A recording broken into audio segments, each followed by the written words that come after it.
Et l'idée qu'on va faire ensemble, ça serait de travailler sur quelque chose, une problématique que tu as, pour laquelle l'hypnose peut être efficace. Ouais. Donc, dis-moi, toi, qu'est-ce que tu en penses? Qu'est-ce qui pourrait t'aider? Comment l'hypnose pourrait t'aider? Alors en fait, moi ce que je souhaiterais, c'est d'améliorer ma gestion de la douleur que j'ai à l'épaule. Donc du coup, je me suis mis pas mal au sport depuis le Covid, comme beaucoup de gens, je pense. Ouais. Et du coup, moi ça m'a permis justement, le sport m'a permis d'évacuer énormément. Ouais. Et malheureusement, avec tous les mouvements répétitifs que je produis, j'ai des douleurs qui sont très très fortes et qui m'empêchent de dormir. Donc du coup, en fait, sur cette épaule, évidemment, tout ça a été diagnostiqué. Donc j'ai ce qu'on appelle une capsulite rétractile.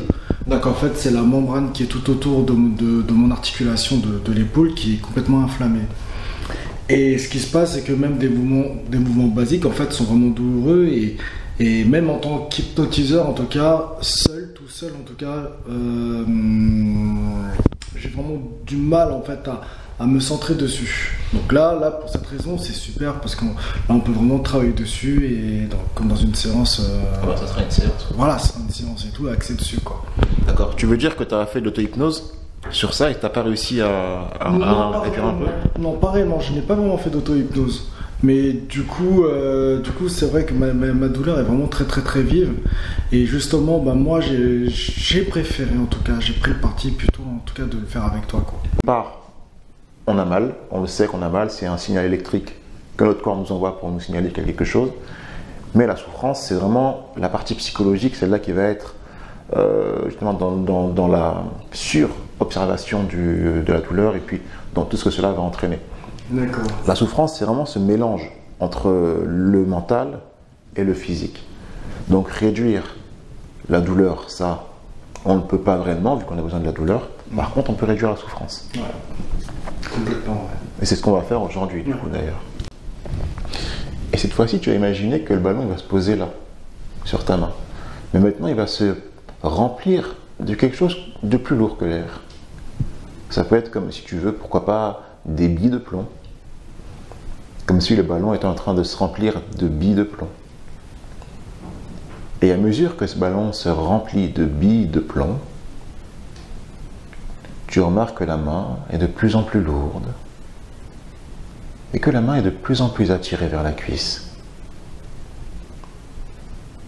Et alors que cela se produit, tu prends conscience que toutes ces sensations sont générées par ta pensée et tes émotions. C'est marrant, non? Tu as remarqué à quel point la main est de plus en plus lourde parce qu'on imagine qu'elle est lourde.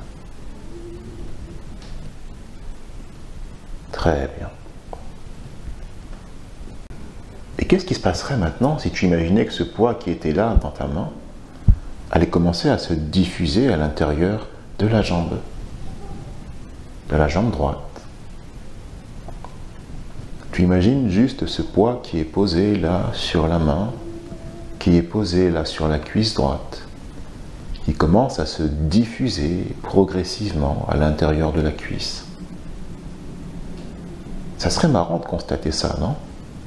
De constater que lorsqu'on pense à la cuisse qui devient de plus en plus lourde,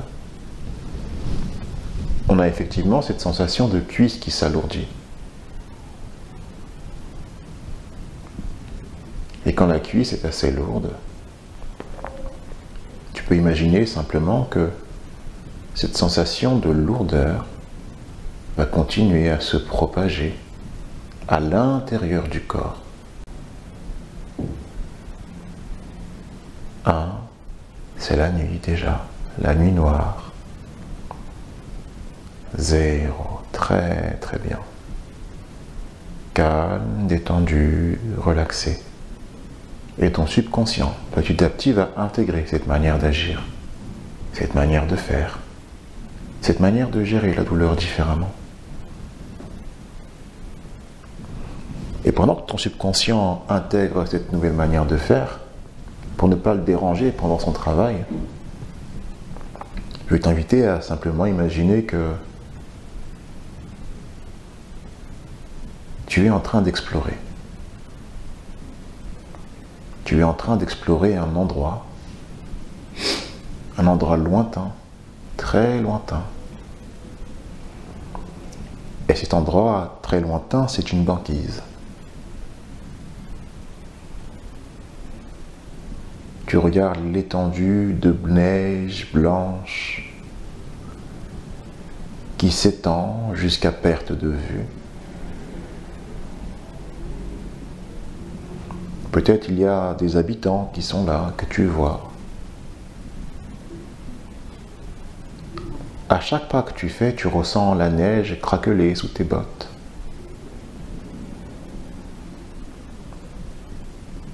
À chaque pas que tu fais, tu ressens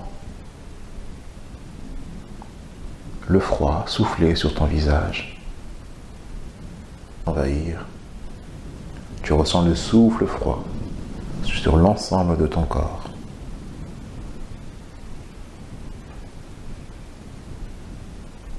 Ton corps devient de plus en plus froid. Et alors tu commences à mettre le bout de ton pied dans l'eau. Et tu ressens cette sensation froide maintenant sur ton pied. Tu ressens ton corps de plus en plus froid. Il fait froid, de plus en plus froid. Tu es dans cette eau glacée à température de 0 absolu. Et tu laisses cette sensation de froid t'envahir totalement, envahir tes muscles, tes os, tes viscères. Et tu vas concentrer maintenant cette sensation de froid sur ton épaule gauche. Les étoiles deviennent de moins en moins visibles. 3. Tu peux revoir ces nuages qui sont là et qui repassent, soufflés par le vent agréable. 4. Il fait déjà jour, très très jour. Et le jour, on se réveille à son rythme. 5. Quand tu le sens, reviens totalement dans l'ici et maintenant. Serrer les boulons de... C'était marrant, un truc. J'ai senti qu'il y avait un truc qui était parti, je savais pas c'était trop quoi. Histoire de chaleur, de froid. Et effectivement, mais c'est marrant parce que c'est très rare quand ça m'arrive d'avoir un petit peu ce trou, tu vois, et à un moment donné d'avoir chaud, et puis après de ressentir un peu un froid. Mais c'est vrai que je l'ai vraiment concentré, j'ai vraiment concentré en fait sur mon épaule, comme si en fait il y avait une histoire de transfert en fait qui devait aller ici absolument, et justement à un moment donné quand il y avait une notion de chaleur et j'avais mal. Non, j'en sais rien si ça se verra ou pas sur la vidéo, mais à un moment donné ça a commencé en fait, il y a un truc, je sais pas, il y avait une histoire de, je sais pas si dans... Au moment de la chaleur? Ouais, au moment de la chaleur, j'ai commencé à avoir mal en fait. C'est assez bizarre en fait comme truc. Ouais. Et comment tu l'interpréterais toi du coup?